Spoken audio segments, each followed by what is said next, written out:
Team Gangbang signing in today with another deck profile. Today we got our Lightsworn deck due to popular demand on DOC.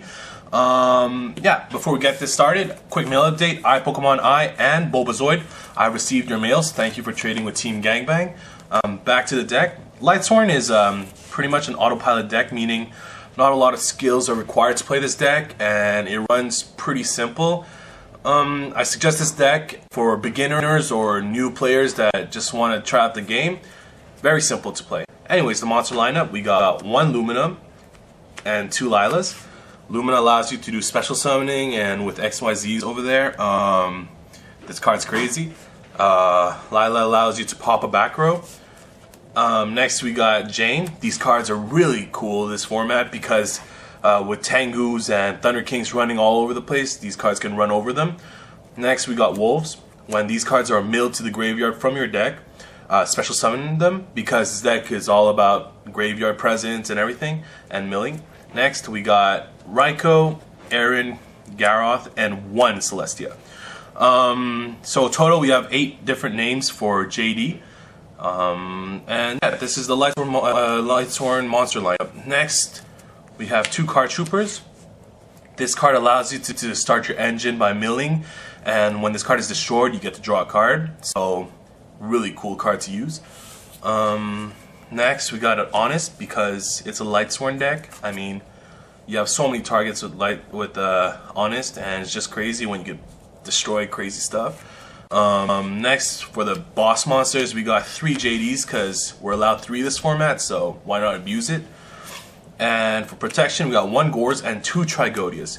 Trigodias, as you can see in our DOCs, these cards are crazy this format, especially with the effect of taking control of a monster by discarding a monster with the same level, and then you could select a monster in your graveyard and the levels will become the same, and then you could XYZ and just abuse this effect. This effect is crazy this format with all those Exceed monsters running wild all over the place.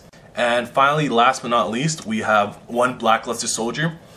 This card's crazy. This card should never come back, but if it's back, why not abuse it as well? And BLS with Honest is just honestly crazy.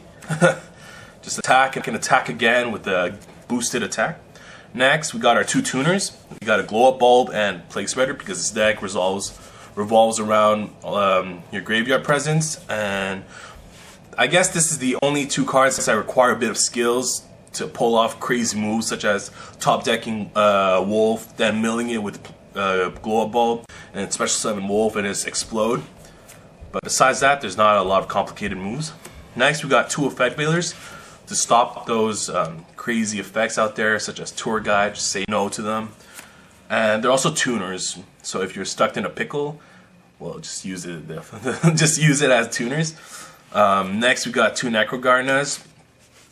These cards, when you remove them from play from the graveyard, can negate 1 attack because your deck mills a lot, so these cards are good targets for mill. And it's also dark, so it's a BLS target. Next, for the spell lineup, we run 1 Charger Light Brigade because limit to 1, and 3 Solar Recharge. These cards are broken. It starts your engine, ditch a Lightsworn, draw 2, mill 2. It adds consistency to your deck. Next, another thing, it would be Pot of Duality, Reinforcement of the Army, and Monster Reincarnation, and Foolish Burial. Pot of Duality, you could use it, you could play around it. Although you special summon a lot, this card just helps out the deck so much more. Like, use it, then fetch JD to hand and just wait for next turn, then explode next turn. Foolish, your targets would be like Necrogardener or Wolf or Glow Up Bulb or Plague Spreader. Just a lot of targets. And Reinforcement of the Army could be Jane, Garroth, Aaron, depending on what is the field looking like at the moment.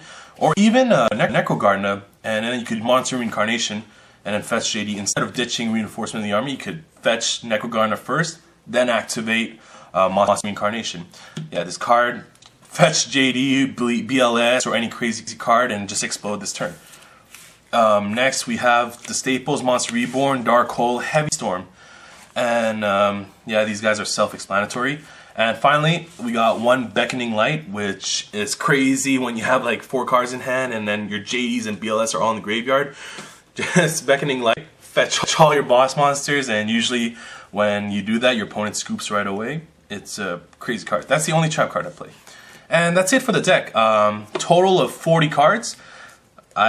People say I should run more cards because of decking out. But I think personally, this deck is either you win with an explosive field or you lose with absolutely nothing. Like, meaning your hand's gone, your field's gone.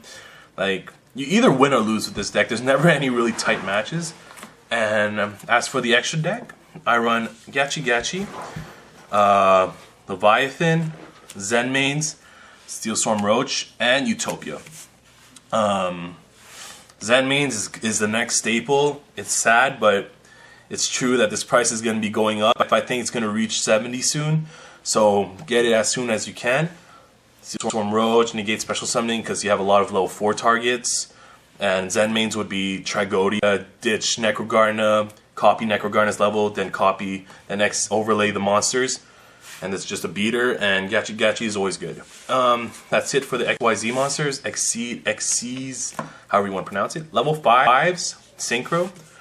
We got a Hyper Librarian and a Cadister. Then for level 6 we run a Bryonic and an Orient Dragon. People never expect this card, but it's such a nice card to pull out. Then for level 7s we have a Black Rose Dragon just to nuke the field. Level 8s we have a Scrap Dragon, a Colossal Fighter, and a Stardust Dragon. Pretty standard. Level 9 we have a Trishula. And last but not least, level 10 we have a, how's this guy called? Decisive Armor. Just against mirror matches or agents. This card, bring it out and you win. And that's it. I don't really have a side deck ready for this deck because this deck is mainly used for fun. I just played it so many times, it's getting boring. But overall, it's a really fun deck. And yeah, this deck is up for sale. I've been saying that for quite some time now. If you guys are interested in buying this deck by lowering rarity or max rarity, I really don't mind. Just send us an offer and let's get some business done. And on that note, Team Gangbang is signing out. Peace.